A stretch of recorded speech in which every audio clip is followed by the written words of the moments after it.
there. Today is another day that God has given us, and I want us to talk about spiritual bypassing. Spiritual bypassing is when you become so spiritual such that you even bypass or you don't do the things that you're supposed to do because you're so spiritual. By being spiritual, I mean you are connected to the power which is above you, the higher power.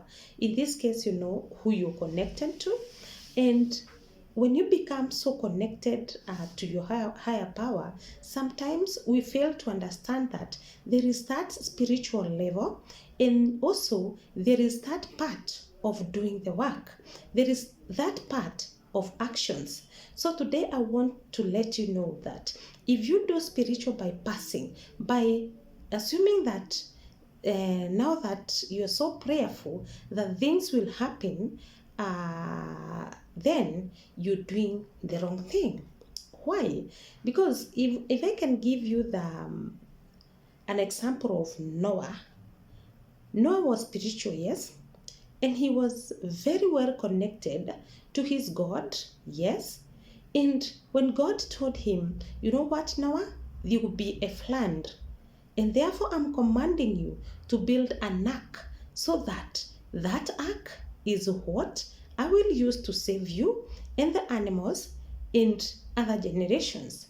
And you know what? Noah knew that very, very well, that even without the ark, God could save him. But he took the action. He wanted to do the work that God had told him, because he knew, yes, God can save me from the flood even when there is no ark. Okay?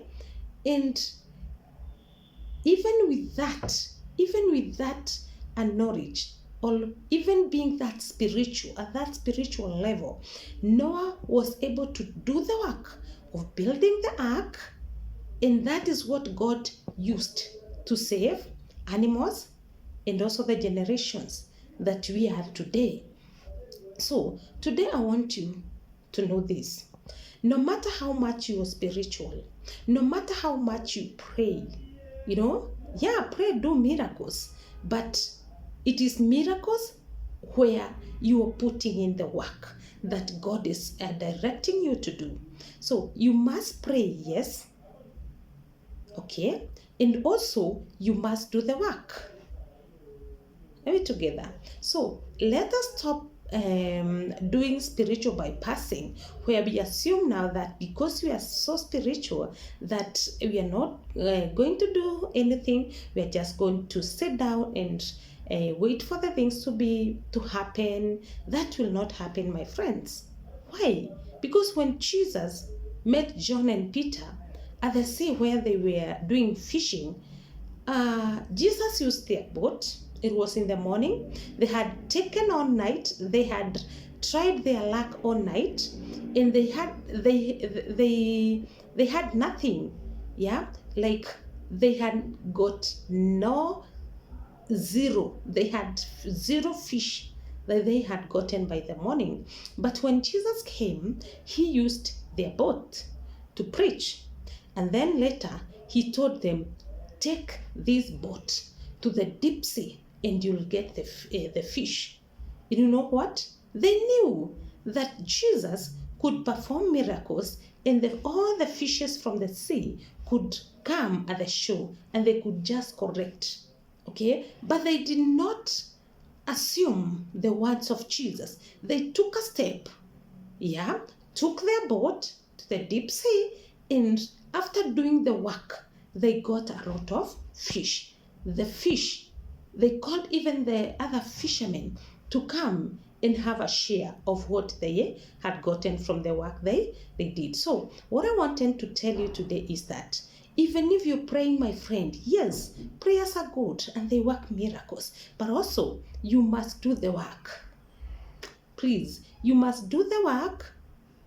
If there is a problem in your relationship, see a marriage counselor, see a relationship coach. If it's about your job or your work, see a work or a career coach, yeah, if it's about your mental health, don't just pray, but there are some channels that you can use and get help.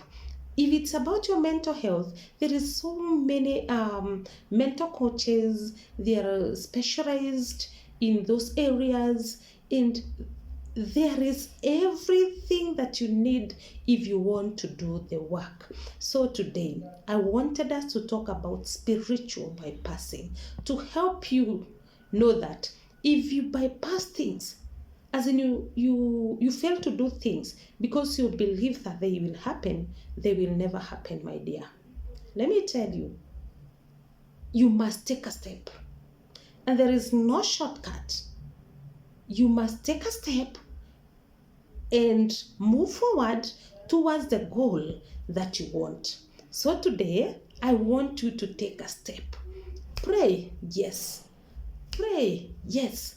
But still, take a step, okay, towards the goal that you want. Yeah? Jesus prayed, but still, for him to go back to his Father, he was crucified. People did that work. Okay, so in whichever step that you are in, there must be some work to be done. If you want to go to the next step, there must be some work that you're needed to do. So take a step, like Noah, build your ark. Okay, take a step. Like Hannah, he went and prayed for a child. He was taking a step, going to the church, praying, then coming back home and doing the work. Okay, so even you today, take a step, stop bypassing, do the right things, and God will answer your prayers through the actions that you take. God bless you.